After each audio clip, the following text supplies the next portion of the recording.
கர்த்தருடைய பரிசுத்த நாமத்துக்கு ஸ்தோத்திரம். நாம இன்னைக்கு யோபுடைய சரித்திரம் இந்த புஸ்தகத்தை பத்தி கொஞ்சம் பார்க்க போறோம். யோபுடைய சரித்திரத்தை பத்தி நிறைய பேர் சின்ன வயசுல சண்டே ஸ்கூல் எல்லாம் போனவங்க அதை பத்தி படிச்சிருப்பீங்க. பட் தெரியாதவங்களும் இருப்பீங்க. உங்களுக்காக நான் இந்த அவருடைய ஸ்டோரியை வந்து ஃபர்ஸ்ட் நான் ஷார்ட்டா சொல்றேன். யோபு வந்து பைபிள்லே பழமையான கதை. மிகவும் சொல்ல போனா ஆதியாகமம் எல்லாம் எழுதப்படுறதுக்கு முன்னாடியே ரொம்ப ஆரம்ப காலகட்டத்துல எழுதப்பட்ட கதை தான் யோபு. அது எந்த வடிவத்துல எழுதியிருக்காங்கன்னா ஒரு கவிதை வடிவத்துல, ஒரு போயம் வடிவத்துல வந்து எழுதியிருக்காங்க மூல பாஷையில. இந்த இந்த யோபு புஸ்தகம் வந்து ரொம்ப பழைய காலத்துல, அதாவது எப்போ எழுதியிருக்காங்கன்னா 540 BC, கிறிஸ்து பிறப்புக்கு முன்னாடி 540 வருஷங்களுக்கு முன்னாடி. அது எக்ஸாக்டா நமக்கு டைம் தெரியாது, பட் ஆராய்ச்சியாளர்கள் இந்த மாதிரி ஆராய்ச்சி பண்ணி சொல்றாங்க அந்த காலத்துல எழுதப்பட்டது. இந்த கதை இந்த புஸ்தகத்துல நிறைய சயின்டிபிக் ஃபேக்ட்ஸ் கொடுத்துருக்காங்க. அறிவியல் சம்பந்தமான நிறைய ஃபேக்ட்ஸ். இதெல்லாம் வந்து ஆராய்ச்சியாளர்களுக்கு மிகவும் அதிசயமான ஒரு காரியம். ஏன்னா தேவன் வெளிப்படுத்தினாதான், எந்த டெக்னாலஜி எந்த சயின்டிஸ்ட் எதுவுமே இல்லாத காலத்திலேயே இந்த காரியங்கள்லாம் வெளிப்படுத்தப்பட முடியும். அதனால சயின்டிஸ்ட் எல்லாம் இந்த காரியத்தை குறித்து எப்பவுமே ஆச்சரியப்படுவாங்க. யோபு வந்து 200 வருஷங்கள் வாழ்ந்தாரு. அவர் பாடுபட்டதுக்கு அப்புறமா 140 வருஷம் வாழ்ந்தாரு. மொத்தம் அவருடைய ஆயுட்காலம் 200 வருஷம். இந்த யோபுங்கிறவர் வந்து ஊட்ஸ் அப்படின்னு சொல்லக்கூடிய தேசத்துல வாழ்ந்துட்டு இருந்தாரு. இந்த ஊட்ஸ் தேசத்தை பிற்காலத்துல ஏதோம் தேசம்னு சொன்னாங்க. இந்த ஊட்ஸ் தேசத்துல அந்த யோபுங்கிறவர் வாழ்ந்துட்டு வந்தாரு. அவர் வந்து எப்படிப்பட்டவர்னு சொல்லியாச்சுன்னா, உத்தமனும் சன்மார்க்கனும் தேவனுக்கு பயந்து பொல்லாப்புக்கு விலகுகிறவனுமா இருந்தான். ஸோ உத்தமமான மனுஷன், அப்படின்னா ரொம்ப நல்ல மனுஷன் இல்லையா? அவர் உத்தமன், சன்மார்க்கன், தேவனுக்கு பயந்து பொல்லாப்புக்கு விலகுகிறவர். அவருக்கு வந்து 3 குமாரத்திகள், 7 குமாரர், மொத்தம் 10 பிள்ளைங்க. அப்ப அது ஒரு நல்ல ஆசீர்வாதமான வாழ்க்கை இல்லையா அவருக்கு? அது மட்டும் இல்ல, அவர் ரொம்ப செல்வந்தர். அவருக்கு வந்து அவருடைய சொத்தை வந்து பைபிள் எப்படி எக்ஸ்பிளைன் பண்ணுதுன்னா, அவருக்கு 7000 ஆடுகள், 3000 ஒட்டகங்கள், 500 ஏர் மாடுகள், 500 கழுதைகள் இருந்தது. இதெல்லாம் வந்து அந்த காலத்துல ஆடுகள் ஒட்டகங்கள் எல்லாம் அந்த காலத்துல அதுதான் அவங்களுக்கு சொத்து. ஏன்னா விவசாயம் தான் அவங்களுடைய மெயினான தொழில் இல்லையா? ஸோ இதெல்லாம் அவங்களுக்கு இருந்ததுனால இதெல்லாம் கவனிக்கிறதுக்காக அவங்களுக்கு திரளான பணிவிடைக்காரர்களும் இருந்தாங்க. ஸோ அவர் மிகப்பெரிய ஒரு பணக்காரரா இருந்தாரு. அவர் வந்து இந்த ஊட்ஸ் தேசத்திலே அவர் வந்து மிகவும் பெரியவரா இருந்தாரு.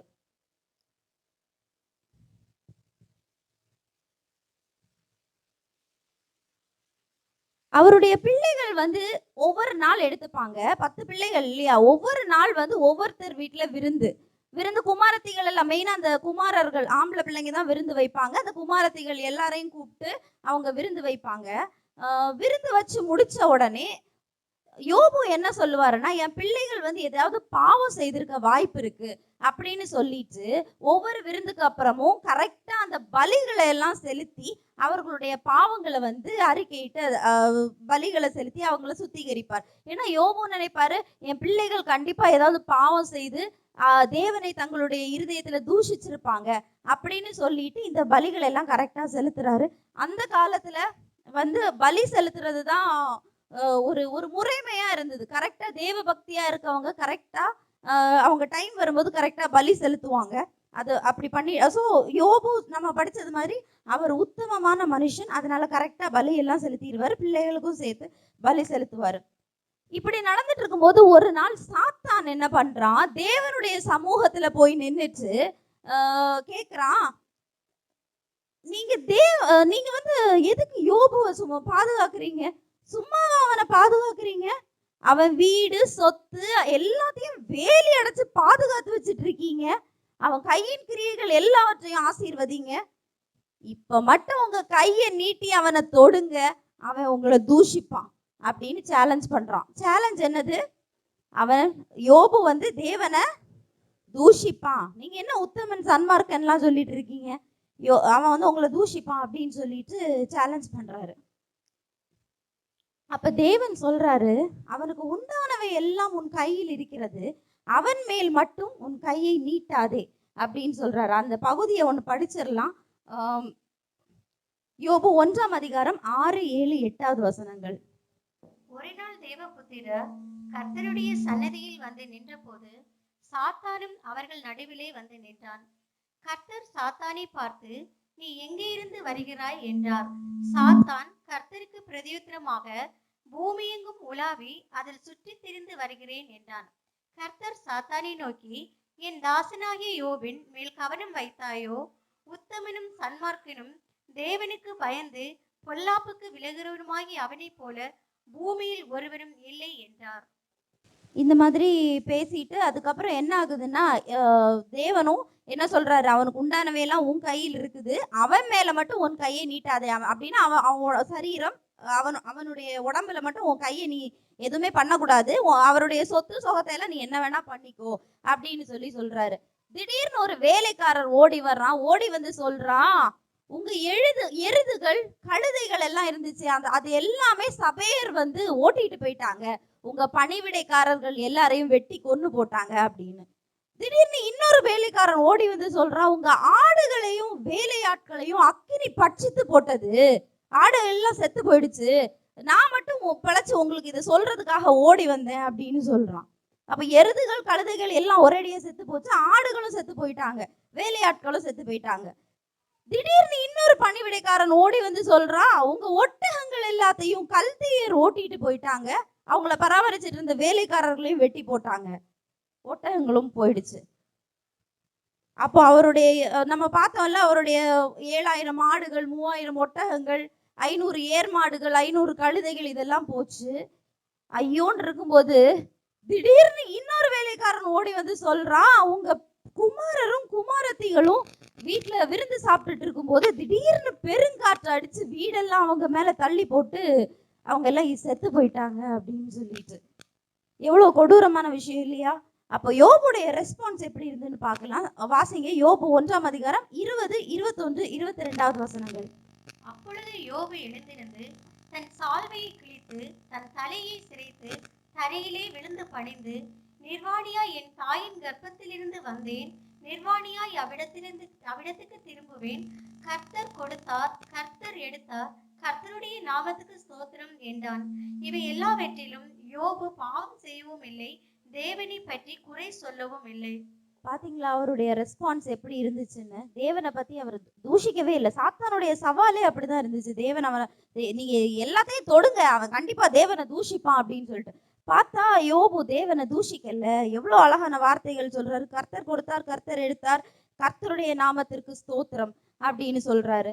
அதுக்கப்புறம் சாத்தான் அதுக்கப்புறம் சும்மா விடல, அடுத்தும் தேவனுடைய சன்னதியில பழையது மாதிரியே வந்து நிக்கிறான். வந்து சொல்றான், ஆமா அவனுடைய சரீரத்தை மட்டும் ஒண்ணும் பண்ணாதீங்கன்னு சொன்னீங்கல்ல, இப்போ அதனாலதான் அவன் தூஷிக்கல, இப்போ சரீரத்தையும் தொட்டு பாருங்க, அவனோட உடம்புலயும் ஏதாவது பெரிய வியாதியெல்லாம் கொடுத்து பாருங்க, அப்ப தெரியும், அவன் கண்டிப்பா உங்க முகத்துக்கு முன்னாடியே உங்களை தூஷிப்பான் அப்படின்னு சொல்லிட்டு சாத்தான் சவால் விடுறான். உடனே தேவன் என்ன சொல்றாரு, சரி அப்படி ஆகட்டும், அவனுடைய ஜீவனை இதோ அவனுடைய சரீரம் உன் கையில தான் இருக்குது, அவன் ஜீவனை மாத்திரம் நீ தப்ப விடு அப்படின்னு சொல்றாரு. அவன் உயிரை மட்டும் ஒண்ணும் பண்ணாத, மாம்சம் எலும்பெல்லாம் அவன் கையில தான் இருக்குது அப்படின்னு சொல்றாரு. உடனே பிசாசு என்ன பண்றான்னா, அவனை யோபுவை வந்து ஒரு கொடிய பருக்களால் உச்சந்தலையிலிருந்து உள்ளங்கால் வர வாதிக்கிறான். வாதிக்கும் போது இவனுக்கு உடம்பெல்லாம் கொடிய பருக்கள், இவன் ஒரு ஓட்டை எடுத்து சுரண்டி கொண்டு அப்படியே உட்கார்ந்து இருக்கிறான். அந்த பகுதி வாசிக்கலாம். யோபு 2ஆம் அதிகாரம் 7, 8, 9, 10 வசனங்கள்.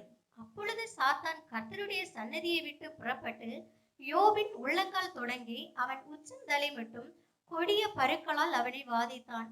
அவன் ஒரு ஓட்டை எடுத்து தன்னை சுரண்டி கொண்டு சாம்பலில் உட்கார்ந்தான். அப்பொழுது அவன் மனைவி அவனை பார்த்து, நீர் இன்னும் உம்முடைய உத்தமத்தில் உறுதியாய் நிற்கிறீரோ? தேவனை தூஷித்து ஜீவனை விடும் என்றாள். அதற்கு அவன், நீ பைத்தியக்காரி பேசுகிறது போல் பேசுகிறாய், தேவன் கையிலே நன்மையை பெற்ற நாம் தீமையும் பெற வேண்டாமோ என்றான். இவைகள் எல்லாவற்றிலும் யோபு தன் உதடுகளினால் பாவம் செய்யவில்லை. மனைவி வந்து இப்படி பேசுறாங்க, தேவனை தூஷித்து ஜீவனை விடும் அப்படின்னு. மனைவி தான் வந்து உள்ளதுலே அதிகமா வார்த்தையால ஒரு மனுஷனை துன்பப்படுத்துறதுக்கு வந்து ஒருத்தங்களுக்கு அதிகாரம் இருக்குன்னா அது மனைவி தான். மற்றவங்க பேசினா கூட ஏதாவது எதிர்த்து பேசி எதை எப்படியாவது பண்ணிடுவோம். ஆனா மனைவிக்கு அப்படி ஒரு உரிமை இருக்கு இல்லையா? பிசாசு அதனால யோபுடைய மனைவியை யூஸ் பண்றான். யூஸ் பண்ணி பயங்கர ஹார்ஷான வார்த்தை, தேவனை எதுக்கு இன்னும் உயிரை வச்சுட்டு இருக்கீங்க, தேவனை தூஷிச்சு உயிரை விட்டுருங்க அப்படின்னு சொல்லிட்டு கடுமையா பேசுறா. ஆனா அதுலயும் யோபு கீழே விழல. அந்த அந்த அது ஒரு சோதனை, உண்மையிலே சாத்தானால கொடுக்கப்பட்ட சோதனை. ஆனா அந்த வார்த்தைக்கும் யோபு அசரவே இல்லை. நீ பைத்தியக்காரி பேசுகிறது போல் பேசுகிறாய், தேவன் கையிலே நன்மையை பெற்ற நாம் அவராலே தீமையை பெற வேண்டாமோ அப்படின்னு சொல்றாரு. ஆனா என்ன இந்த மாதிரி கருத்துக்கள் சொல்றாரு யோபு. எதுலையுமே தேவன் அவர் தூஷிக்கவே இல்லை, அவருடைய உதடுகளால் அவர் பாவம் செய்யவே இல்லை. இப்போ இதுதான் கதை. இதுல வந்து என்ன ஆகுதுன்னா, யோபு இப்படி வருத்தத்துல இருக்கும்போது யோபுடைய 3 நண்பர்கள் வந்து யோபுவை துக்கம் விசாரிக்க வராங்க. துக்கம் விசாரிக்க வந்த நண்பர்கள் வந்து யோபுவை ரொம்ப டென்ஷன் ஆக்கி விட்டுட்டு தான் போறாங்க. நீ ஏதோ பாவம் செஞ்சதுனாலதான் உனக்கு இவ்வளோ பெரிய சோதனை வந்திருக்கு, ஒழுங்கா தேவன் கிட்ட மன்னிப்பு கேளு அப்படின்னு சொல்லி 3 பேரும் மாறி மாறி அட்வைஸ் பண்ணி யோபுவை ஒரு வழி ஆக்கிடுறாங்க. யோபு வந்து யோபு மன்னிப்பு கேட்கல. அவர் சொல்றாரு, நான் எந்த தப்பும் பண்ணல அப்படின்னு சொல்லிட்டு ஸ்ட்ராங்கா நிக்கிறாரு. கடைசியில என்ன ஆகுதுன்னா, தேவன் யோபு கிட்ட பேசி யோபு இழந்தவைகளை காட்டிலும் இரட்டத்தனையாய் ஆசீர்வதிச்சுட்டு போவார். இதுதான் யோபு புஸ்தகத்தை அதோடைய சுருக்கம். யோபு புஸ்தகம் தெரியாதவங்களுக்காக நான் இந்த கதையை சுருக்கமா சொன்னேன். சரியா? இப்போ ஆவிக்குரிய உலகத்துல இந்த யோபுங்கிற கதைய வச்சு நிறைய டவுட்ஸ் இருக்கு நிறைய பேருக்கு. யோபு இப்படி சோதிக்கப்பட்டா அப்ப நானும் இப்படிதான் சோதிக்கப்படணுமா? இப்படி சோதிச்சுதான் என்னுடைய ஒழுக்கத்தை தேவன் பாதுகாப்பாரா? ஆண்டவர் சோதிப்பாரா? ஆண்டவர் வந்து யோபு இப்படி சோதிச்சுட்டாரே, அப்ப என்னையும் இப்படி சோதிப்பாரா? ஆண்டவர் சோதிக்க மாட்டாருன்னு எல்லாம் வசனம் இருக்குது, சோதிப்பாரா? வியாதியை கொண்டு என்னை சிட்சிப்பாரா? வியாதியை வச்சுதான் எனக்கு பனிஷ்மெண்ட் கொடுக்கணுமா? இப்படி ஏகப்பட்ட கன்ஃபியூஷன்ஸ் இருக்குது. இதை பத்தி தான் நம்ம வந்து பார்க்க போறோம். தேவன் வந்து சோதிக்கிறவர் கிடையாது. அது வசனத்துல தெளிவா கொடுத்திருக்காங்க, வாசிக்கலாம். 1 கொரிந்தியர் 10ஆம் அதிகாரம் 13ஆவது வசனம். மனுஷனுக்கு நேரிட சோதனையே அல்லாமல் வேறே சோதனை உங்களுக்கு நேரிடவில்லை. தேவன் உண்மை உள்ளவராய் இருக்கிறார். உங்கள் திராணிக்கு மேலாக நீங்கள் சோதிக்கப்படுகிறதுக்கு அவர் இடம் கொடாமல் சோதனையை தாங்கத்தக்கதாக சோதனையோடு கூட அதற்கு தப்பிக்கொள்ளும்படியான போக்கையும் உண்டாக்குவார். தேவன் சோதிக்கிறாருன்னு சொல்லல இந்த வசனத்துல, கவனிச்சீங்களா? ரெண்டாவது இன்னொரு வசனம் பார்க்கலாம். யாக்கோபு 1:13ஆவது வசனம். சோதிக்கப்படுகிற எவனும் நான் தேவனால் சோதிக்கப்படுகிறேன் என்று சொல்லாதிருப்பானாக. தேவன் பொல்லாங்கினால் சோதிக்கப்படுகிறவர் அல்ல, ஒருவனையும் அவர் சோதிக்கிறவரும் அல்ல. சோ இந்த வசனங்கள் தெளிவா சொல்லுது, தேவன் சோதிக்கிறவர் அல்ல அப்படின்னு சொல்லிட்டு. இப்போ தேவன் சோதிக்கிறதா கொடுக்கப்பட்டிருக்க பைபிள்ல இருக்கிற இன்னொரு வேத பகுதியை பார்க்கலாம். ஆதியாகமம் 22ஆவது அதிகாரம் 1-2 வசனங்கள். இந்த காரியங்கள் நடந்த பின்பு தேவன் ஆபிரகாமை சோதித்தார். எப்படி எனில், அவர் அவனை நோக்கி ஆபிரகாமே என்றார். அவன் இதோ அடியேன் என்றான். அப்பொழுது அவர், உன் புத்திரனும் உன் ஏகசுதனும் உன் நேசகுமாரனுமாகிய ஈசாக்கை நீ இப்பொழுது அழைத்து கொண்டு மோரியா தேசத்துக்கு போய் அங்கே நான் உனக்கு குறிக்கும் மலைகள் ஒன்றின் மேல் அவனை தகன பலியாக பலியிடு என்றார். இங்க வந்து தேவன் வந்து ஈசாக்கு யாருன்னா ஆபிரகாமுடைய புத்திரன் இல்லையா? ஆபிரகாமுக்கு 100 வயதான போது பிறந்த பிள்ளை, ரொம்ப காலம் வெயிட் பண்ணி பெத்த பிள்ளை. இந்த பிள்ளைய வந்து தேவன் வந்து கேட்கிறாரு, நீ அவனை தகன பலியாக பலியிடு. தகன பலினா என்னது? நெருப்புல சுட்டெரிக்கிறது. நெருப்புல சுட்டெரிச்சு அவனை பலியிடு அப்படின்னு சொல்லிட்டு தேவன் சொல்றாரு. அப்போ ஆபிரகாமும் ஓகே சொல்லிடுறாரு, கொஞ்சம் கூட யோசிக்காம. சொல்லிட்டு என்ன ஆகுதுன்னா, ஆதியாகமம் 22:9, 10, 11ஆவது வசனங்கள் வாசிக்கலாம். தேவன் அவனுக்கு சொல்லியிருந்த இடத்துக்கு வந்தார்கள். அங்கே ஆபிரகாம் ஒரு பலிபீடத்தை உண்டாக்கி கட்டைகளை அடுக்கி தன் குமாரனாகிய ஈசாக்கை கட்டி அந்த பலிபீடத்தில் அடுக்கிய கட்டைகளின் மேல் அவனை கிடத்தினான். பின்பு ஆபிரகாம் தன் குமாரனை வெட்டும்படிக்கு தன் கையை நீட்டி கத்தியை எடுத்தார். அப்பொழுது கர்த்தருடைய தூதனானவர் வானத்திலிருந்து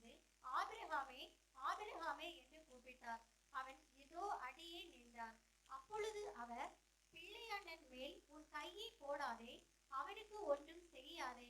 நீ அவனை உன் புத்திரன் என்றும் உன் ஏகசுதன் என்றும் பாராமல் எனக்காக ஒப்பு கொடுத்தபடியினால் நீ தேவனுக்கு பயப்படுகிறவன் என்று இப்பொழுது அறிந்திருக்கிறேன் என்றார்.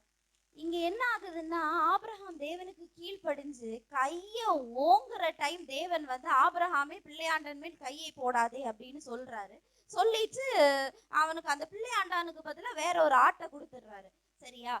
வேத வல்லுநர்கள் என்ன சொல்றாங்கன்னா, சோதனை அப்படிங்கிற வார்த்தை தமிழ்ல கொடுக்கப்பட்டிருக்கு. இதுல வந்து 2 வேரியேஷன் வந்து நீங்க மூல பாஷையை நல்லா ஆராய்ச்சி செய்து பார்த்தா 2 வேரியேஷன் இருக்குது. ஒன்னு தேவன் வந்து டெஸ்ட் பண்றாரு, இன்னொன்னு இந்த யோபுக்கு வந்த சோதனைன்னு சொல்லக்கூடியது எந்த கேட்டகரியில வரும்னா டெம்டேஷனுங்கிற சோதனை அந்த கேட்டகரியில வரும். அப்படின்னா டெம்டேஷன்னா என்னது? ஒருத்தனை நெருக்கி பாவத்துல விழத்தக்கதா அவனுக்கு அவ்வளவு பிரஷர் கொடுக்குற அந்த விதமான சோதனை தான் டெம்டேஷன். டெஸ்டிங்னா என்னது? டெஸ்ட் பண்ணி பாக்குறது, உன் இதயத்துல எவ்வளவுதான் உனக்கு என்ன எவ்வளவு பிடிக்கும் அப்படின்னு. புரியுதா? ஒருத்தர் மேல அன்பா இருந்தா கேட்பல, உனக்கு என்ன எவ்வளவு பிடிக்கும், அந்த சோதனை அது ஒரு டெஸ்டிங். உன் இருதயத்துல என் மேல எவ்வளவு அன்பு இருக்குது அப்படின்னு செக் பண்ற டெஸ்டிங் வந்து இருக்குது. இதே டெஸ்டிங்க வந்து இயேசுவும் பண்ணியிருக்காரு. எங்கன்னா கானானிய ஸ்திரீ ஞாபகம் இருக்குதா? பிள்ளைகளின் அப்பத்தை நாய்க்கு கொடுக்க மாட்டேன் அப்படின்னு சொல்லிட்டு ஒரு கானானிய ஸ்திரீ கிட்ட இயேசு சொல்லுவாரு. அப்போ அதுல இந்த இந்த மாதிரிப்பட்ட சோதனைகளை தேவன் யார் மேல பண்றாங்கன்னா, இவங்களுக்கு ரொம்ப அதிகமா விசுவாசம் இருக்குதுன்னு தெரிஞ்சு அப்படி அதிகமா இருக்கவங்க கிட்டதான் பண்றாரு. சரியா? நீங்க பார்த்தாச்சுன்னா ஆபிரகாம் எத்தனையோ சூழ்நிலையில தேவனை வந்து தேவன் சொன்ன வாக்குத்தத்தத்தை விசுவாசிக்க முடியாம நிறைய சூழ்நிலைகள்ல இருந்தாரு. 75வது வயதிலே ஆபிரகாமுக்கு வந்து வாக்குத்தத்தம் கொடுக்கப்பட்டாயிற்று. ஆனா ஆபிரகாமுக்கு வந்து அந்த வாக்குத்தத்தத்தை அவரால் விசுவாசிக்க முடியாம இருந்துச்சு. அந்த சூழ்நிலையிலே தேவன் வந்து அப்பவே செக் பண்ணிருக்கலாமே, அப்பவே இந்த சோதனையை கொடுத்திருக்கலாமே. ஆனா அப்ப கொடுத்தா கண்டிப்பா ஆபிரகாம் ஃபெயில் ஆயிருந்திருப்பாரு இந்த சோதனையில, இல்லையா? ஆனா என்ன பண்றாரு தேவன்? அப்படியே பொறுமையா இருந்து ஆபிரகாமுக்கு கற்றுக் கொடுத்து ஆபிரகாம விசுவாசத்துல தேற்றி, ஆபிரகாம் விசுவாசத்துல ஒரு அளவு வளர்ந்த பிறகு இப்ப ஆண்டவருக்கு தெரியும் புள்ள ஸ்ட்ராங் ஆயிட்டான் அப்படின்னு சொல்லிட்டு, இனி யாருனாலும் விட்டு கொடுக்க மாட்டான் அப்படின்னு சொல்லி அந்த ஸ்டேஜ்ல வந்து ஆபிரகாம சோதிக்கிறாரு. அதே மாதிரிதான் கானானிய ஸ்திரீ. இயேசு பார்த்தாச்சுன்னா வேற யார்கிட்டயுமே இப்படி ஹார்ஷான வார்த்தைகளை பேசல சுகம் பெற வந்தவங்க கிட்ட. ஆனா இந்த கானானிய ஸ்திரீயை பார்த்து அவருக்கு என்னமோ தெரியுது, இவங்க கிட்ட நிறைய விசுவாசம் இருக்குது, அதனால தைரியமா சோதிக்கிறாரு, சோதனையான வார்த்தையை சொல்றாரு. ஆனா இங்க யோபுவை பார்த்தாச்சுன்னா இந்த யோபுவோட கேஸ் அப்படி கிடையவே கிடையாது. இது வந்து தேவன் அலோவ் பண்ண சோதனை கிடையாது, இது சாத்தான் கொடுத்த சோதனை. எப்படின்னா இந்த வசனத்தை பாருங்க, மறுபடியும் இந்த வசனத்தை வாசிக்கலாம். யோபு 1ஆம் அதிகாரம் 12வது வசனத்தை மறுபடியும் வாசிக்கலாம். சாத்தானை நோக்கி, இதோ அவனுக்கு உண்டானவை எல்லாம் உன் கையில் இருக்கிறது, அவன் மேல் மாத்திரம் உன் கையை நீட்டாதே என்றார். அப்பொழுது சாத்தான் கர்த்தருடைய சன்னதியை விட்டு புறப்பட்டு போனான். இந்த வசனத்தை நல்லா பாருங்க. இதோ அவனுக்கு உண்டானவைகளை எல்லாவற்றையும் எடுத்து உன் கையில் நான் கொடுக்கிறேன் அப்படின்னு சொன்னாரா, இல்ல அவனுக்கு உண்டானவைகள் எல்லாம் உன் கையில் இருக்கிறதுன்னு சொன்னாரா? கையில் இருக்கிறது. ஆல்ரெடி அவன் விஷயத்தை எல்லாத்தையும் கையில வச்சுட்டு தான் ஆண்டவர் முன்னாடி வந்து நிக்கிறான், ஒன்னும் தெரியாதது மாதிரி. அப்ப தப்பு ஆண்டவர் பேர்ல இல்ல, ஆண்டவர் தனக்கு புள்ளைய பிடிச்சு ஒப்பு கொடுக்கல, இவன் தான் எங்கேயோ தப்பு பண்ணிருக்கான். பிசாசே தெளிவா சொல்றான், நீர் வேலி அடைத்தல்லவோ அவனை பாதுகாக்கிறீர். அவனுடைய சொத்து ஆஸ்தி ஐஸ்வர்யம் எதுலையுமே பிசாசு கை வைக்காதபடி தேவன் என்ன பண்றாரு? கண்ணும் கருத்துமா வேலி அடைச்சு பாதுகாத்துட்டு இருக்காரு. இந்த வேலிக்கு கீ வந்து ஒண்ணு தேவன் கிட்ட இருக்கு, இன்னொன்னு மனுஷன் கிட்ட இருக்கு. அப்ப அந்த வேலிய கதவை திறந்து விட்டது தேவன் கிடையாது, எங்கேயோ யோபு தான் தப்பு பண்ணிருக்காரு.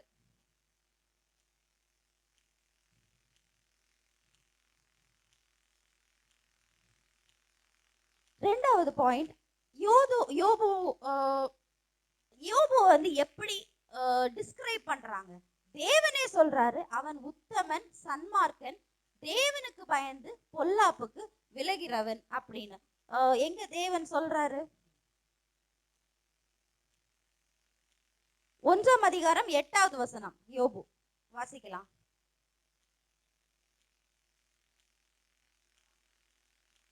கர்த்தர் சாத்தானை நோக்கி, இந்த ஆசனாகிய யோபின் மேல் கவனம் வைத்தாயோ?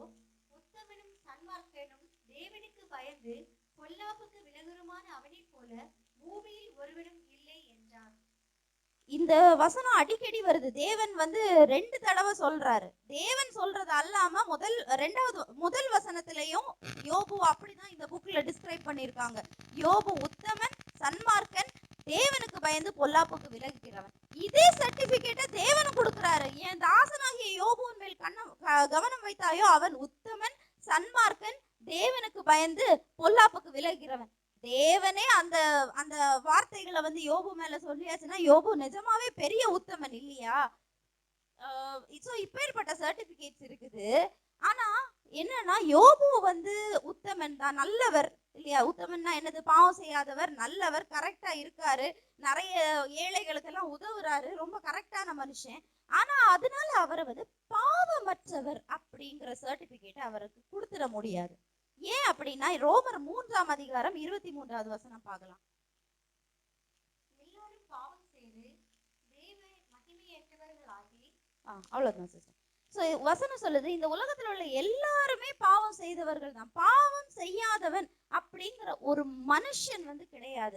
மனுஷனுங்கிற கேட்டகரியில பாவமே செய்யாதவர் அப்படின்னா அது ஒரே ஒரு ஆளு தான், இயேசு கிறிஸ்து. சரியா? இதே மாதிரி இன்னொரு வசனம் பார்க்கலாம். பிரசங்கி 7:20. பிரசங்கி 7:20 நானே வாசிக்கிறேன். ஒரு பாவமும் செய்யாமல் நன்மையே செய்யத்தக்க நீதிமான் பூமியில் இல்லை. ஒரு பாவமும் செய்யாமல் நன்மையே செய்யத்தக்க நீதிமான் பூமியில் இல்லை. சோ பூமியில நன்மை பாவமே செய்யாதவங்க அப்படிங்கிற சர்டிபிகேட் வந்து யாருக்கும் கொடுத்துட முடியாது. ஏன்னா என்னதான் சரீரத்துல அவங்க பாவம் செய்யாம, கொலை செய்யாம, களவு செய்யாம அப்படி இருந்தாலும் நமக்கு ஷார்ட்டா பாவம்ங்கிறது வந்து நமக்கு புரியத்தக்கதா 10 கற்பனைகள்ல எழுதி இருக்கு. சோ 10 கற்பனைகள்ல 9 கற்பனைகளை நம்ம கரெக்டா கொலை செய்யல, களவு செய்யல, பிறர் காசுக்கு ஆசைப்படல அப்படிலாம் கரெக்டா இருந்தாலும் கடைசியில ஒரு ஒரு கஷ்டமான ஒரு கட்டளை இருக்கு. என்னன்னா இச்சையாதிருப்பாயாக. இந்த இச்சைங்கிறது மனதுல வரக்கூடியது. கையில கால்ல செய்யக்கூடிய பாவத்தை எப்படியோ நம்ம தடுத்து நிறுத்திடலாம். ஆனா இச்சைங்கிற இந்த மனதுல வரக்கூடிய பாவத்தை வந்து நம்மளால தடுத்து நிறுத்துறதுங்கிறது முடியாது. அதுக்கு எதிராக நம்ம மனதுல தோன்றினதுக்கு அப்புறம் அதுக்கு எதிராக ஃபைட் பண்ணுவோமே தவிர அது வராம இருக்கிறது வந்து எந்த மனிதனாலும் கூடாது. அதனால என்னதான் ஒரு மனிதன் வந்து கரெக்டா உத்தமனா இருந்தாலும் பாவமற்றவன் அப்படிங்கிற சர்டிபிகேட் வந்து எந்த மனுஷனுக்கும் கிடையாது. இன்னொரு வசனம் பார்க்கலாம். ரோமர் 14:23. ஒருவன் தாம் செய்யப்படுகிறவனாய் புசித்தால் அவன் விசுவாசம் இல்லாமல் புசிக்கிறபடியினால் இல்லையே சிஸ்டர். ஓகே கரெக்ட் தான், அந்த வசனம் தான். புசிக்கிறபடியினால் ஆக்கினைக்குள்ளாக தீர்க்கப்படுகிறான். விசுவாசத்தினாலே வராத யாவும் பாவமே. லாஸ்ட் லைன் என்ன வாசிச்சாங்க? விசுவாசத்தினாலே வராத யாவும் பாவமே. விசுவாசம் இல்லாம நம்ம என்ன செஞ்சாலும் அது பாவம்னு வேதம் சொல்லுது. சோ விசுவாசம் இல்லாம யோபு என்ன பண்ணார் அப்படின்னு பார்த்தாச்சுன்னா யோபு 3:25. நான் பயந்த காரியம் எனக்கு நேரிட்டது, நான் அஞ்சினது எனக்கு வந்தது. யோபுடைய பிரச்சனைகளுக்கு பின்னாடி இருக்க விஷயமே இதுதான். அவருக்கு வந்து கொஞ்சம் பயம் அதிகம். எதையோ குறிச்சு உட்கார்ந்து பயந்துட்டு இருந்திருக்காரு. சோ பயம்னா என்னது? அவர் பயந்த காரியம் தான் அவருக்கு நேரிட்டு இருக்கு. பிள்ளைங்க அவர் எப்பவுமே சொன்னாரு, என் பிள்ளைங்க ஏதோ தேவனை தூஷிச்சிருப்பாங்கன்னு சொல்லி பலி கொடுத்துட்டு இருந்தாரு. அந்த பலி வந்து பயத்தின் அடிப்படையில அவர் கொடுத்துட்டு இருந்திருக்காரு. பயம்னா என்னது? பயம்னா வந்து விசுவாசத்தின் எதிரி தான் பயம். விசுவாசத்துக்கு எதிர்ப்பதம். ஒரு எடுத்துக்காட்டுக்கு வந்து நான் செத்து போயிடுவேன் அப்படின்னு எனக்கு ஒரு பயம் இருந்துச்சுன்னா அது பயம் இல்லையா? முதல்ல வந்து நம்பிக்கை இல்லை எனக்கு தேவனுடைய வார்த்தையில. ரெண்டாவது அது என்ன ரொம்ப என் இருதயத்தை ரொம்ப கஷ்டப்படுத்தும். இந்த பயம்ங்கிறது. நான் செத்து போயிடுவனும் ஐயோ அப்படின்னு சொல்லிட்டு என் உடம்பெல்லாம் வீக்கா இருக்கே, ஆட்டெல்லாம் நெஞ்செல்லாம் படபடன்னு அடிக்குதே, நைட்டு தூக்கம் வர மாட்டேங்குது, அப்படியெல்லாம் எதையாவது நினைச்சு நம்ம யோசிச்சுட்டு இருக்கோம். இப்போ இதுக்கு எதிர்ப்பதம் என்னது? எதிர்ப்பதம் வந்து சங்கீதம் 118:17. செய்கைகளை விவரிப்பேன். நான் சாகாமல் பிழைத்திருந்து கர்த்தருடைய செய்கைகளை விவரிப்பேன். அப்போ இந்த பயம்ங்கிறது தேவனுடைய வார்த்தைக்கு ஆப்போசிட் ஆனது. பயம்ங்கிறது விசுவாசத்துக்கு எதிரி. சோ இந்த பயம் தான் அவருடைய இருதயத்துல இருந்திருக்கு. பயம் இருந்தனாலே என்னன்னு அர்த்தம்? விசுவாசம் அங்க இல்லைன்னு அர்த்தம். அப்ப விசுவாசம் இல்லாமல் செய்கிற எல்லாமே பாவம்னு நமக்கு வேதம் சொல்லுது. சோ அதுதான் யோபுக்கு இருந்த பிரச்சனையே. அவர் பயந்திருக்காரு. இன்னும் சொல்ல போனா பிசாசு சொப்பனத்தின் மூலமா எல்லாம் யோபுவை பயமுறுத்தி இருக்கான். வாசிக்கலாம் யோபு 7:14. நீர் சொப்பனங்களால் என்னை கலங்க பண்ணி தரிசனங்களால் எனக்கு திகிலுண்டாக்கினீர். பாவம் அவருடைய கஷ்டத்துல அந்த பருக்கள் எல்லாம் வந்து அவர் ஓட்டை எடுத்து சுரண்டிட்டு இருக்க கஷ்டத்துல அவருக்கு சொப்பனங்கள் எல்லாம் வந்து அவரை தூங்க விடாம ரொம்ப கஷ்டப்படுத்துது. அதனால அதுலயும் அவருக்கு திகில் தான். அவரு இந்த பிரச்சனைகள் வர்றதுக்கு முன்னாடியும் அவர் பயந்துட்டு தான் இருந்தாரு, இதெல்லாம் வந்துடுமோ அப்படின்னு சொல்லி. இப்போ வந்ததுக்கு அப்புறமும் அவருக்கு பயம், அந்த பயம்ங்கிற ஃபீலிங் வந்து அவருக்கு ரொம்ப அதிகமா இருக்குது. விசுவாசம் அப்படின்னா என்ன பண்ணணும்னா, விசுவாசம் ரொம்ப குறைவு. பயம் கர்த்தருடைய வார்த்தைக்கு எதிரானது. வேதத்துல தேவன் பயப்படாதே அப்படிங்கிற வார்த்தைய மட்டும் 365 தடவை சொல்லி இருக்காரு. அப்ப அந்த வார்த்தை தேவன் வந்து ஒரு வார்த்தைய ஒரு தடவைக்கு மேல பயன்படுத்தினாலே அலர்ட் ஆயிரணும். அப்போ பயப்படாதேங்கிற வார்த்தையை 365 தடவை சொல்லியிருக்காங்கன்னா அவர் ரொம்ப விரும்புறாரு. நம்ம எந்த விஷயத்திலயும் பயப்படவே கூடாது அப்படின்னு ரொம்ப விரும்புறாரு. பயப்படாம இருக்கணும்னா உங்களுக்கு எந்த மாதிரி பயம் வருதோ அந்த பயத்துக்கு ஆப்போசிட்டான தேவனுடைய வசனத்தை எடுத்து பேசுங்க. நான் சாவாமல் பிழைத்திருந்து கர்த்தருடைய வார்த்தையை விவரிப்பேன். அப்படி பேசுங்க, சொல்லுங்க, அறிக்கையிடுங்க, உறுதிப்படுத்துங்க, ஜெபிங்க. ஆண்டவரே இந்த பயம் என்னை விட்டு போட்டும். என்ன வசனம் கொடுத்திருக்காரு பயம் நம்மளை விட்டு போகிறதுக்காக? கர்த்தர் நமக்கு பயமுள்ள ஆவியை கொடாமல் பலமும் அன்பும் தெளிந்த புத்தியும் உள்ள ஆவியை கொடுத்திருக்கிறார். இந்த வசனத்தை எல்லாம் சொல்லி அறிக்கையிட்டு உங்க பயத்தை உங்களை விட்டு விலக்கி போடுங்க. பிள்ளைகளுக்கெல்லாம் பயத்தினால ஒரு விஷயத்த சொல்லி கொடுக்காதீங்க. சாப்பிடலைன்னா, தூங்கலைன்னா பூச்சாண்டி வரும், உமாங்கி வரும், இந்த மாதிரிப்பட்ட வார்த்தைகள் எல்லாம் மேக்சிமம் வந்து அவாய்ட் பண்ணலாம். ஏன்னா பயம்ங்கிற ஒரு விஷயமே தேவனுக்கு பிடிக்கல. தேவனுக்கு பிடிச்சது ஒரே ஒரு விதமான பயம்தான். என்ன பயம்? கர்த்தருக்கு பயந்து தீமைக்கு விலகிற பயம் மட்டும்தான் கர்த்தருக்கு பிடிக்கும். அது எந்த மாதிரி பயம்? கர்த்தருக்கு பயம்னா ஐயோ ஆண்டவர் அடிச்சிருவாரு அந்த மாதிரி பயமா? கிடையாது. ஆண்டவர் என்ன தண்டிச்சிருவாரு, இல்ல ஆண்டவர் என்ன தண்டிச்சிருவாரு அப்படிங்கிற பயம் இருந்துன்னா நீங்க என்ன பண்ணுவீங்கன்னா, ஆண்டவரை விட்டு மேக்சிமம் ஒளிஞ்சுக்கிடுவீங்க. இந்த தப்பு பண்ணிட்டனே, இனி ஆண்டவர் முன்னாடி எப்படி போறது? இது வந்து கர்த்தரை பார்த்து பயப்படுற பயம். வேதத்துல கொடுத்திருக்க கர்த்தருக்கு பயப்படுற பயம் எப்பேற்பட்ட பயம்னா, கர்த்தரை விட்டு நான் விலகிடக்கூடாது, என்ன பிரச்சனை வந்தாலும் நான் கர்த்தரை விட்டு விலகிடவே கூடாது. அந்த பயம் தான் கர்த்தருக்கு பயப்படுகிற பயம். வித்தியாசம் புரியுதா? ரெண்டு விதமான பயத்துக்கும். கர்த்தருக்கு பயப்படுற பயம்னா கர்த்தரை பார்த்து நான் எப்பவும் பயந்துட்டே இருக்கணும் அப்படி நினைச்சிடக்கூடாது. கர்த்தரை விட்டு நான் எக்காரணம் கொண்டு விலகிடக்கூடாது, எனக்கு எந்த சோதனைகளுக்கு வந்தாலும் நான் கர்த்தரை விட்டு விலகிடக்கூடாதுன்னு கேர்ஃபுல்லா இருக்கிற பயம் தான் கர்த்தருக்கு பயம். கர்த்தருக்கு விரோதமா நான் இந்த பாவத்தை செஞ்சிடக்கூடாது, ஆண்டவருடைய வார்த்தையை விட்டு வழி விலகிடக்கூடாது அப்படின்னு நம்ம கேர்ஃபுல்லா இருக்கிறோம்ல, அந்த விதமான பயம் தான் கர்த்தருக்கு பயப்படுகிற பயம். ஏன்னா நமக்கே தெரியும் எவ்வளவு சோதனைகள் ஒவ்வொரு நாளும் நடக்குது தேவனை விட்டு நம்மளை பிரிக்கிறதுக்கு அப்படின்னு. நம்ம ஒவ்வொரு நாளும் நாம எதிர்கொள்றோம். அப்ப இந்த சூழ்நிலைகள் எல்லாம் தேவனை விட்டு பிரியாம இருக்கணும்னா நம்ம ரொம்ப கேர்ஃபுல்லா இருந்துதான் ஆகணும். அசால்ட்டா இருந்துட முடியாது. இந்த பாவத்தை பண்ணிக்கலாம், தேவன் ஒரு தடவை தானே மன்னிப்பாரு அப்படின்னு அசால்ட்டா இருந்துட முடியாது. பிசாசு அந்த கேப்ல நுழைஞ்சிருவான். அதனால நம்ம கொஞ்சம் கேர்ஃபுல்லா இருக்கிற பயம் தான் கர்த்தருக்கு பயப்படுகிற பயம். இன்னொரு பாயிண்ட் என்னன்னு பார்த்தாச்சுன்னா, யோபுவுக்கு தேவனுடைய வார்த்தையை குறித்து ஒரு விரிவான புரிதல் கிடையாது. யோபு கிட்ட இருந்த one of the main mistake அதுதான். ஏன்னா பாத்தீங்கன்னா அவருடைய வார்த்தைகளை பாருங்க, கர்த்தர் கொடுத்தார், கர்த்தர் எடுத்தார். கர்த்தர் கொடுத்துட்டு எடுக்கிறதுக்காக நிக்கிறது மாதிரியே அவருடைய மென்டாலிட்டி இருக்குது. நிர்வாணியா என் தாயின் கர்ப்பத்தில் இருந்து வந்தேன், நிர்வாணியாய் அவ்விடத்துக்கு திரும்புவேன். அதெல்லாம் சரியான வார்த்தைகள் கிடையாது பாருங்க. சோ இந்த வார்த்தைகள் எல்லாம் ஏன் அவருக்கு இந்த மாதிரி, இதெல்லாம் கிட்டத்தட்ட தத்துவ ஞானங்கள்ல இருந்து வந்த வார்த்தைகள். ஏன் அப்படி வந்துச்சுன்னு சொல்லி தரேன். நான் சொன்னது மாதிரி யோபு புஸ்தகம் வந்து 2040 பிசி, பிஃபோர் கிரைஸ்ட், இயேசு பிறப்புக்கு முன்னாடி 2040 வருஷங்களுக்கு முன்னாடி எழுதப்பட்டதுன்னு வேத அறிஞர்கள் சொல்றாங்க. பைபிள்ல எழுதப்பட்ட முதல் புஸ்தகமே யோபு புஸ்தகம் தான். யோபு பழமையான புஸ்தகம், சரியா? இதுல வந்து இந்த காலகட்டத்துல யோபுவுக்கு சபை கூடியவர்கள் இருந்துச்சா? பரிசுத்த ஆவியானவர் இருந்தாரா? ஜெபிக்கிறவங்க இருந்தாங்களா? ஆசாரியன் இருந்தானா? யாருமே இல்ல. எவ்வளவு பாவம் இல்லையா யோபு? ஆனா அந்த காலகட்டத்திலையும் தேவனுடைய வார்த்தை, இன்னும் சொல்ல போனா 10 கட்டளைகள் கூட கொடுக்கப்படல அந்த காலகட்டத்துல. மோசையுடைய 10 கட்டளைகள் கூட அந்த காலகட்டத்துல கொடுக்கப்படல.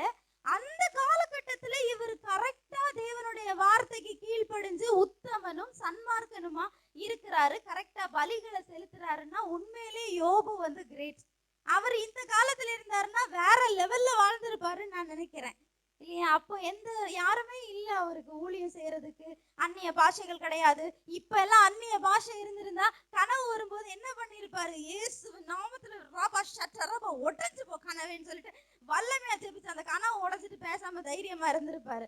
பாவம், அந்த காலத்துல அவருக்கு இருந்த இன்ஃபர்மேஷனை வச்சுதான் அவரு வந்து வாழ்ந்திருக்காரு. சோ அதனாலதான் தேவனும், அதனாலன்னு இல்ல, தேவன் எப்பவுமே தன்னுடைய பிள்ளைகளை விட்டு கொடுக்க மாட்டாரு. தேவனும் தன்னுடைய பிள்ளை விட்டு கொடுக்கல, யோபுக்காக வாதாடிக்கிட்டே இருக்காரு. இன்னொரு விஷயம், ஆபிரகாம் வந்து பாவத்துல விழுந்தப்போ இப்ப யோபு வந்து கரெக்டா ஜெயிச்சிட்டாரு. இந்த சோதனையில எங்கேயுமே தேவனை தூஷிக்காம ஜெயிச்சிட்டாரு. இப்ப ஆபிரகாம் எடுத்து பார்த்தா யோபு மாதிரி கரெக்டா எந்த சோதனையிலையும் விழாம அப்படியே ஜெயிச்சிட்டாரா? இல்ல தாவீது எடுத்து பார்க்கலாம், எந்த சோதனையுமே விடல, எடுத்த எடுப்புல ஜெயிச்சிட்டாரா அவரு? இல்ல. ஆபிரகாம் சோதனையில விழுந்தாரு. ஆகார் என்கிற பெண்ணை வந்து தேவனுடைய வார்த்தைக்கு பொறுமையா இருக்க முடியாம ஆகார் என்கிற பெண் மூலமா குழந்தை பெத்துக்கிட்டாரு. தாவீது பார்த்தாச்சுன்னா அவரும் வந்து உரியாங்கிற தன்னுடைய நண்பனை கொலை செய்து அவருடைய மனைவியை எடுத்துக்கொண்டா. அது தேவனுக்கு முன்னாடி பெரிய பாவமா இருந்து. சோ இவங்க எல்லாருமே பாவம் செய்தவங்க தான். இப்போ இந்த பிசாசு இப்படி வந்து தேவனுடைய சன்னதிக்கு முன்னாடி தேவனை தூஷிக்கிறாரா பாருன்னு சவால் விட்டது மாதிரி நான் நினைக்கிறேன் அந்த கதைகளையும் கண்டிப்பா சவால் விட்டுருப்பான் பிசாசு. ஆனா அதெல்லாம் எழுதப்படல. ஆனா தேவன் சும்மா விட்டாரா? ஒருக்கா தோற்று போன உடனே போ நீ தோற்று போயிட்ட போ அப்படின்னு சொல்லிட்டு இல்ல, மறுபடி அவனுக்கு கத்து கொடுக்கறாரு, எஜுகேட் பண்றாரு. ஆப்ராம் அப்படி இருந்த பேரு ஆப்ரஹாம்னு மாத்துறாரு. அவனுக்கு விசுவாசத்தை வார்த்தையை கொடுக்கறாரு. வார்த்தையை கொடுத்து கொடுத்து கொடுத்து அவனை தேற்றுறாரு. மனைவி முகம் குப்புற விழுந்து நகைக்கிறாங்க சாராள். அப்போ சாராய் அப்படி இருந்த பேரு சாராள்னு மாற்றுறாரு. ஆப்ராம்ங்கிற பேரு ஆப்ரஹாம் என்றால் ஜாதிகளுக்கு தகப்பன் அப்படின்னு அர்த்தம். சாதாரணமா ஆப்ராம் இருந்த பேரை ஜாதிகளுக்கு தகப்பனேன்னு கூப்பிட்டு, சும்மா இருந்த ஆப்ரஹாம ஜாதிகளின் தகப்பனேன்னு கூப்பிட்டு அவனுக்குள்ள எப்படியாச்சும் விசுவாசத்தை கொண்டு வர பாக்குறாரு. அதனால தேவன் அப்பேற்பட்ட தேவன். அவருடைய பிள்ளைகள் வந்து அப்படியே சோர்ந்து போயிட்டு அப்படியே விட்டுருவாருன்னு எல்லாம் கிடையாது. அவருடைய கிருபையா தாங்க எந்த எக்ஸ்டென்ட்லயாவது போய் தன்னுடைய பிள்ளைகளை மீட்டு கொண்டு வருகிறவர் தான் நம்ம தேவன். அடுத்த பாயிண்ட், யோபு உத்தமன்னு சொல்லியிருக்காங்க. இதுல வந்து நம்ம அவரை டிஸ்கிரைப் பண்றதுக்கு உபயோகப்படுத்த வார்த்தைகள் வந்து உத்தமன், சன்மார்க்கன், தேவனுக்கு பயப்படுகிறவன். ஆனா பொதுவா இந்த நன்மை செய்கிறவங்களை எல்லாம் நம்ம பைபிள்ல பார்த்தாச்சுன்னா ஒரு குறிப்பிட்ட வார்த்தையை யூஸ் பண்ணி ரொம்ப விவரிப்பாங்க. அது என்ன வார்த்தை யாருக்காவது தெரியுமா? கொஞ்சம் நல்லவங்களா இருக்கவங்கள நம்ம இந்த வார்த்தைகளை அடிக்கடி பைபிள்ல கேட்க முடியாது, உத்தமன், சன்மார்க்கன். ஆனா இன்னொரு வார்த்தை அதுக்கு யூஸ் பண்ணுவாங்க, யாருக்காவது தெரியுமா? நீதிமான். அப்ப தேவனும் வாய்க்கு வாய் சொல்றாரு உத்தமன், சன்மார்க்கன், தேவனுக்கு பயந்து பொல்லாப்புக்கு விலை. இது பேசாம நீதிமான்னு சொல்லி இருக்கலாமே, சொல்லல. ஏன் நீதிமான்னு சொல்லலைன்னா அதுக்கு ஒரு காரணம் இருக்கு. யோபு நீதிமானா? கண்டிப்பா யோபு நீதிமான் தான். ஆனா அந்த வார்த்தையை இங்க யூஸ் பண்ணாம வேற வார்த்தைகளை யூஸ் பண்றதுக்கு கண்டிப்பா காரணம் இருக்கு. மூல பாஷையிலையும் அந்த நீதிமான்ங்கிற வார்த்தைக்கான மூல பாஷை வேற, உத்தமன், சன்மார்க்கன் அப்படிங்கிற வார்த்தைகள் வந்து வேற. பழைய ஏற்பாடுடைய மூல பாஷை வந்து ஹீப்ரு, புதிய ஏற்பாடுடைய மூல பாஷை கிரேக்க பாஷை. நம்ம எப்பவுமே வசனங்கள்ல ஏதாவது டவுட் ஏதாவது இருந்தா ஹீப்ரு மொழியை வந்து வேத வல்லுநர்கள் ரெஃபர் பண்ணுவாங்க, இந்த வசனத்துல கரெக்டா எப்படி கொடுத்துருக்காங்க அப்படின்னு சொல்லிட்டு. புதிய ஏற்பாடு கிரேக்க மொழி. ஸோ இந்த மூல பாஷைகள்லயும் இது வேற வேற வார்த்தைகள் கொடுத்துருக்கு. ஏன் நான் இந்த இடத்துல யோபுவை நீதிமான் அப்படிங்கிற வார்த்தையே அப்படி சொல்லலைன்னா, அவர் வந்து தன்னுடைய சொந்த அவர் செஞ்ச சொந்த நான் நல்லவன், அவருடைய கிரியையை நம்பி இருக்கிற மனுஷன். சரி, அவர் செய்த நன்மைகளை நம்பி நான் நல்லவனா இருக்கேன், நான் என்ன தப்பு பண்ணேன் அப்படின்னு சொல்லிட்டு நம்பி இருக்கிற மனுஷன். இப்போ தேவநீதிக்கும் சுயநீதிக்கும் வித்தியாசம் உண்டான்னு கேட்டா இருக்குது. தேவநீதினா என்ன அப்படின்னா, இப்போ நீங்களும் நானும் நீதிமானா இல்லையா? நீதிமான். நான் எல்லாருமே நீதிமான். காரணம் என்னன்னா, ஏன்னா எப்படி நமக்கு நீதி வந்துச்சுன்னா, நம்ம ஆதியிலிருந்தே நீதி செய்தவர்களா இருந்ததுனால நீதி வரல. இயேசு நமக்காக செஞ்ச நீதியை விசுவாசிச்சதுனால நமக்கு நீதி வருது. எடுத்துக்காட்டு எப்படின்னா, இப்ப பணக்காரன் ஒருத்தனை சொல்றோம். அவன் அவன் வச்சிருக்க பணம் எல்லாம் அவன் சம்பாதிச்சதுங்கிறதுனால அவனை பணக்காரன்னு சொல்றோமா? இல்ல அவன் சம்பாதிக்கணும்னு அவசியம் இல்ல. அம்மா அப்பா கிட்ட இருந்து வந்து சம்பாத்தியங்களா இருக்கலாம், இல்ல வேற எதுவும் மூலமா வந்து சம்பாத்தியங்களா இருக்கலாம், சிலருக்கு ஃப்ரீயா கூட கிடைக்கலாம். இப்படி ஏதோ அவன் கிட்ட பணம் இருந்தா போதும், அவன் பேரு பணக்காரன். அதே மாதிரிதான் நீதியும். செய்யணும்னு மட்டும் அவசியம் இல்லை. ஏசு சம்பாதிச்ச நீதி நம்ம பேர்ல இருந்தாலே போதும், நம்ம நீதிமான்கள் தான். சுயநீதியில, செல்ஃப் ரைச்சியஸ்னஸ்ல பெர்ஃபெக்ஷன் கிடையாது, வீக்னஸ் உண்டு, சரியா? ஆனா தேவ நீதியில எந்த வீக்னஸுமே கிடையாது, அது ரொம்ப பெர்ஃபெக்டானது. அதனாலதான் நம்ம நீதிய ரொம்ப நம்பாம தேவ நீதியை நம்பியாச்சுன்னா நம்ம நீதி பூரணப்படும், நமக்கு அது நமக்கு நீதி உண்டாகும். தேவன் நமக்காக சிலுவையில செஞ்சு முடிச்சதை நம்பும் போது நம்மளே நல்லவன் ஆயிடுவோம். எப்படி நல்லவன் ஆயிடுவோம்? நம்மளுடைய பலத்துல நல்லவன் ஆவோமா, இல்ல தேவனுடைய பலத்துல நல்லவன் ஆவோமா? தேவனுடைய பலத்துல. அதுக்கப்புறம் நம்மளால பாவம் செய்ய முடியாது. ஈஸியா சொல்ல போனா பாவம் செய்யறதுக்கு நமக்கு பலன் இருக்காது.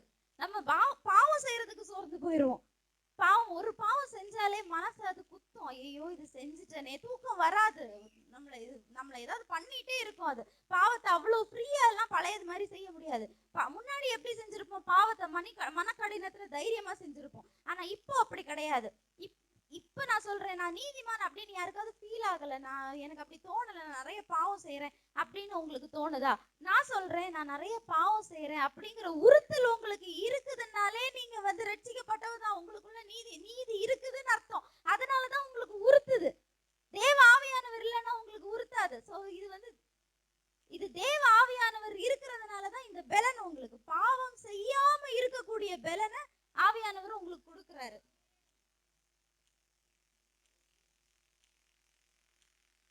இப்போ நீதிமானுக்கு கொடுக்கப்பட்ட வசனங்களை நம்ம பார்த்துடலாம். கர்த்தர் கேட்டு அவர்களை அவர்களுடைய எல்லா உபத்திரவங்களுக்கும் நீங்களாக்கி விடுகிறார். கர்த்தர் நீதிமான்களின் வழியை அறிந்திருக்கிறார். கர்த்தருடைய கண்கள் நீதிமான்கள் மேல் நோக்கமாய் இருக்கிறது. அவருடைய செவிகள் அவர்கள் கூப்பிடுதலுக்கு திறந்திருக்கிறது.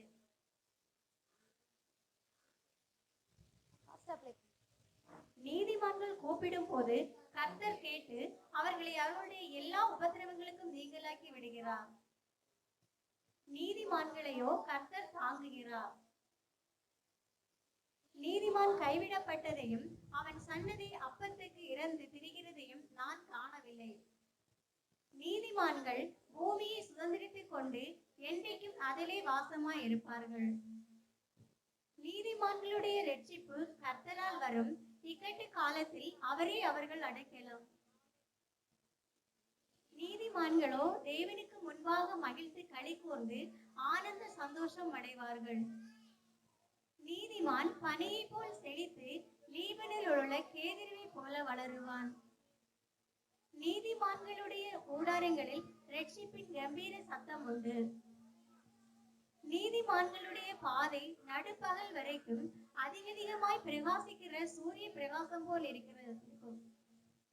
நீதிமானுடைய சிரசின் மேல் ஆசீர்வாதங்கள் தங்கும். நீதிமான் விரும்புகிற காரியம் அவனுக்கு கொடுக்கப்படும். நீதிமான் என்றும் அசைக்கப்படுவதில்லை. நீதிமான் இக்கட்டு நின்று விடுவிக்கப்படுவான். நீதிமான்களுடைய சன்னதியோ விடுவிக்கப்படும். நீதிமான்களுடைய வேரோ அசையாது. நீதிமான்களுடைய வீடோ நிலை நிற்கும். நீதிமான்களின் ஜெபத்தையோ கர்த்தர் கேட்கிறார். நீதிமான் 7 தரம் விழுந்தாலும் திரும்பவும் எழுந்திருப்பான். எவ்வளவு வாக்குத்தத்தங்கள் இல்லையா நீதிமானுக்கு! இப்பேற்பட்ட அருமையான வாக்குத்தத்தங்களை கர்த்தர் நம்ம மேல, நீதிமான்கள் மேல வைத்திருக்கும் போது நம்ம எப்படி யோசிக்கலாம், யோபுவ மாதிரி என்னையும் சோதிச்சிருவாரோ அப்படின்னு? கிடையாது, வாய்ப்பே கிடையாது. சரியா? யோபுங்கிற புஸ்தகம் வந்து அவரை ரோல் மாடலா எடுத்துக்கிறதுக்காக கொடுக்கப்பட்ட புஸ்தகம் அல்ல. அதை நம்ம புரிஞ்சுக்கிடணும். இது தேவனை பத்தி தான் இது புரிஞ்சுக்கணும். தேவன் எப்பேற்பட்டவர், தேவன் என்ன செய்யறாரு அப்படி புரிந்து கொள்வதற்காக கொடுக்கப்பட்ட புஸ்தகம். நீங்க பாத்தீங்கன்னா யோபு கடைசியில தேவன் வந்து ஒரு வார்த்தை சொல்லுவாரு யோபுவை பார்த்து, அறிவில்லாமல் ஆலோசனையை அந்தகாரப்படுத்துகிற இவன் யார் அப்படின்னு சொல்லுவாரு. சோ அதுல இருந்தே தெரியும் யோபு சொன்ன நிறைய வார்த்தைகள் கரெக்டான வார்த்தைகள் கிடையாது. நிறைய அவர் தவறதான் சொல்லுவார். நான் சொன்னது மாதிரி ஏதோ தேவனுடைய வார்த்தைகளை குறித்து ஒரு கரெக்டான கிளாரிட்டி இல்ல. அவருடைய அந்த காலத்துல இருந்த சில தத்துவ ஞானங்களை யூஸ் பண்ணி அவர் இந்த மாதிரி விசுவாசிச்சுட்டு இருந்திருக்காரு. அதனால இந்த மாதிரி கேள்விகள் யோபுவ மாதிரி நானும் சோதிக்கப்பட வேண்டுமா, இதெல்லாம் வந்து கிடையவே கிடையாது. இதுதான் எவ்வளவு வாக்குத்தத்தங்கள் நீதிமான்களை குறித்து கர்த்தர் கொடுத்திருக்கிறாரு. இதெல்லாம் சான்ஸே இல்லை. எவ்வளவு அதை படிக்க படிக்க நமக்கு விசுவாசம். நான் சொல்றேன், நீங்க எல்லாருமே இந்த வசனங்களை உங்க வீட்டுல மாட்டி வச்சுட்டு அறிக்கையிடணும். இந்த வசனங்களை நம்ம படிச்சாலே நமக்கு சந்தேகம் வராது, பயம் வராது. நான் அசைக்கப்படுவதில்லை, என்னுடைய வேர் அசைக்கப்படுவதில்லை, நான் ஸ்ட்ராங்கா இருப்பேன். என் வாழ்க்கையில என்ன பிரச்சனை வந்தாலும் சரி, கடன் தொல்லையா இல்ல கஷ்டங்களா எது வந்தா என்ன, என்னுடைய வேர் அசைக்கப்படாதுன்னு இயேசு சொல்லி இருக்காரு. நான் அசைய மாட்டேன். என் குடும்பத்துல எல்லாரும் ரட்சிக்கப்படுவாங்க. நான் என் குடும்பம் பசியினால கஷ்டப்படாது. அப்பத்துக்கு நாங்க இறங்குவது கிடையாது. எங்களுக்கு தேவையான காசு பணம் எல்லாம் கர்த்தர் தருவாரு, எங்களை ஆசீர்வதிப்பார். அவனுடைய சிரசின் மேல ஆசீர்வாதம் தங்கும்னு சொல்லி இருக்காரு. அப்ப இந்த வார்த்தைகளை நீங்க தியானிக்க தியானிக்க வேற லெவல்ல இருக்கும். உங்களுக்கு உங்க விசுவாசம் சூப்பரா இருக்கும். சோ அதுதான் யோபுவை குறித்து. மீதி உள்ள கருத்துக்களை நம்ம அடுத்த வாரம் பார்க்கலாம். கர்த்தர் உங்களை ஆசீர்வதிப்பார். சோ இன்னைக்கு கண்டிப்பா இந்த நீதிமான்களை குறித்த வசனங்களை நீங்க வீட்டுல போய் தியானிங்க. எழுதி வச்சுக்கோங்க, வரிசையை எழுதி வச்சுக்கோங்க. எழுதி வச்சுட்டு தியானிங்க. கர்த்தர் உங்களை ஆசீர்வதிப்பார்.